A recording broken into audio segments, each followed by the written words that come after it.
बिस्मिल्लाहिर्रहमानिर्रहीम। नाज़रीन अस्सलाम वालेकुम, खुश आमदीद कहते हैं आपको अपने YouTube channel the visible fact में।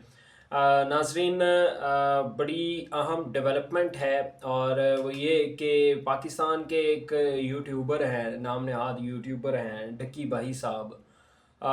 उनके केस को जो है वो इमरान खान से जोड़ा जा रहा है। अब ये क्यों हो रहा है, मैं ढक्की भाई के हवाले से पहले सारी इन्फॉर्मेशन जो है वो आपके साथ शेयर करूँगा कि उनको गिरफ़्तार क्यों किया गया, और फिर मैं दूसरे नंबर में बताऊंगा कि उनको इमरान खान के साथ जोड़ा कैसे जा रहा है। मतलब अब हुकूमत को इस बात की ज़रूरत पेश आ गई है, हुकूमत के पास और कोई चीज़ बाकी नहीं है, तो अब जो छोटे छोटे यूट्यूबर्स हैं उनके केसेस जो हैं वो अब इमरान खान के साथ जो हैं वो जनाब जोड़े जा रहे हैं। ये एक बड़ी अहम डेवलपमेंट है, ये आपके साथ शेयर करनी है। दूसरा जनाब, आज 9 मई मुकदमात की समाअत हुई है सुप्रीम कोर्ट के अंदर। दोबारा 19 अगस्त को ये समाअत होना थी। बड़ी अहम समाअत हुई है। इस समाअत के दौरान एक चीज़ का अंदाज़ा तो हो गया कि अदालत जो है वो बड़ी मुश्किल में फंस गई है। अब ये किस तरह मुश्किल में फंसी है, क्या समाअत हुई है, जजेस ने क्या रिमार्क्स दिए हैं, क्या बॉडी लैंग्वेज थी जजेस की, क्या बातें हुई हैं वकील और जजेस के दरमियान, ये तमाम चीज़ें जो हैं वो आपके साथ शेयर करेंगे। इन तमाम खबरों की तफसीलात जानने के लिए हमारे साथ आखिर तक जुड़े रहिएगा। सबसे पहले जो है वो आपको 9 मई मुकदमात के हवाले से बताएं तो आज इमरान खान की 9 मई मुकदमात के हवाले से जो अपीलें थी सुप्रीम कोर्ट में, उनकी समाअत थी। इमरान खान के वकील सलमान सफदर साहब जो हैं वो पेश हुए। इसका थोड़ा सा पस मंज़र अगर आपको बताएं तो जनाब ये हुआ यूं था केस कि इमरान खान को 9 मई के मुकदमात में जो है वो सज़ाएं सुनाई गई। इमरान खान ने इसकी अपीलें जो हैं वो सुप्रीम कोर्ट के अंदर दायर कर दी। पहले तो ये अपीलें जो हैं वो समाअत के लिए मुकर्रर नहीं की जा रही थी। अब जबकि मुकर्रर की गई तो ये 12 अगस्त वाले दिन इसकी पहली समाअत हुई, और वो भी इस तरह से हुई कि चीफ जस्टिस यहिया अफरीदी ने एक दिन के नोटिस के ऊपर तमाम वकला को बुला लिया।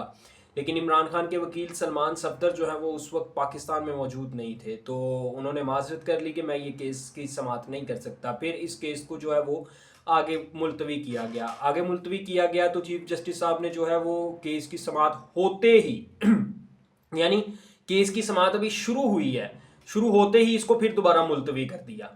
तो फिर 19 अगस्त की तारीख दी गई थी, आज 19 अगस्त थी, आज इसकी समाअत हुई है। और आज जनाब हुआ कुछ यूं है कि सलमान सफदर साहब ने इमरान खान के केसेस के हवाले से कुछ डॉक्यूमेंट्स जो हैं जिनमें कोर्ट डिसीजंस थे, यानी कि जिनमें अदालती फैसले थे, वो डॉक्यूमेंट्स जो हैं वो अदालत में जमा कराए। तो चीफ जस्टिस यहिया अफरीदी साहब कहते हैं कि सलमान सफदर साहब, आपने ये जो डॉक्यूमेंट्स जमा करवाए हैं ना, मैं इनको पढ़ नहीं सका, मेरे पास टाइम नहीं था, तो मुझे अब इनको पढ़ना है और पढ़ के जो है वो फिर मैं आपसे दोबारा इसके ऊपर बात करूंगा। और केस की समाअत जो है वो कल 10:30 बजे तक जो है वो जनाब मुलतवी कर दी। अब अलमिया ये है कि सुप्रीम कोर्ट के अंदर इतने अहम केस की समाअत और एक वकील जो है वो डॉक्यूमेंट जमा करवाते हैं। हालांकि सलमान सफदर साहब ने वहां पे एक बात की भी है, उन्होंने कहा है कि मोअज़्ज़ज़ जज साहब, ये अदालती फैसले हैं, ये कोई इतने अहम मतलब शवाहिद नहीं हैं, ये अदालती फैसले हैं। और अदालती फैसले ऑब्वियस बात है कि आपको पता होंगे, आप इनके बारे में जानते होंगे, आप जज हैं तो ये तो आपको पता होगा कि आपकी अदालत से कौन कौन सा फैसला जो है वो गया है और किस किस तरह की सज़ा जो है वो उस फैसले के अंदर हुई है। तो इसके ऊपर का चीफ जस्टिस ने कहा जी नहीं, मैं ये पढ़ के तो फिर आपके पास दोबारा वापस आएंगे, और समाअत जो है वो कल 10:30 बजे तक के लिए मुलतवी कर दी है। अब जो सहाफ़ी हैं जिन्होंने ये समाअत कवर की है इस्लामाबाद के अंदर, उनके मुताबिक चीफ जस्टिस साहब जो हैं वो कोई रास्ता ढूंढ रहे हैं। रास्ता इस तरह का ढूंढ रहे हैं कि वो ये जो 2 गवाहान हैं 9 मई के मुकदमात के, जिन्होंने इमरान खान की कुर्सियों के नीचे और मेज़ों के नीचे छुप के जासूसी की थी, इन गवाहान को वो तस्लीम भी नहीं करना चाह रहे, और वो ये चाह रहे हैं कि इमरान खान को 9 मई के मुकदमात में ज़मानत मिल जाए, और ज़मानत कुछ इस तरह से मिले कि इमरान खान के बाकी तमाम केसेस के ऊपर जो है वो किसी किस्म का असर ना पड़े।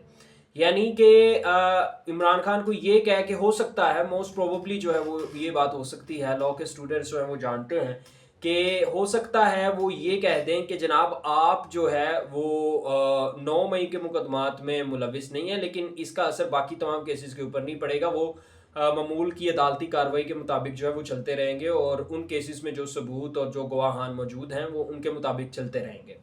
اب ظاہری سی بات ہے کہ اس طرح کے جھوٹے گواہ اور جھوٹے کیسز کو سپریم کورٹ ان کا بوجھ جو ہے وہ زیادہ دیر تک برداشت نہیں کر سکتی. اس کے بوجھ کو کبھی نہ کبھی سپریم کورٹ کو اپنے سر سے اتارنا ہی ہے، اور سپریم کورٹ کے اوپر انٹرنیشنل میڈیا کی بھی نظریں ہوں گی، کافی جناب لوگوں کی نظریں ہوں گی اور امیدیں ہوں گی کہ سپریم کورٹ سے جو ہے وہ کوئی کسی قسم کا انصاف آ جائے گا. اور اگر سپریم کورٹ سے بھی فیصلہ جو ہے وہ پہلی عدالتوں جیسا آتا ہے تو پھر چیف جسٹس صاحب کا یہ دعویٰ جو ہے وہ ملیا میٹ ہو جائے گا کہ ہم لوگ انصاف کی بنیاد پر فیصلے کرتے ہیں.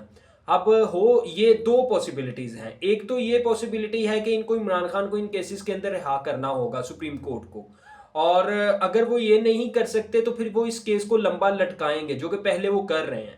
جس طرح سے وہ پہلے کر رہے ہیں، کیس کی سماعت جو ہے وہ ملتوی کی جا رہی ہے، اس طرح سے مزید آگے جو ہے وہ ملتوی سماعتیں جو ہیں وہ ملتوی کی جا سکتی ہیں.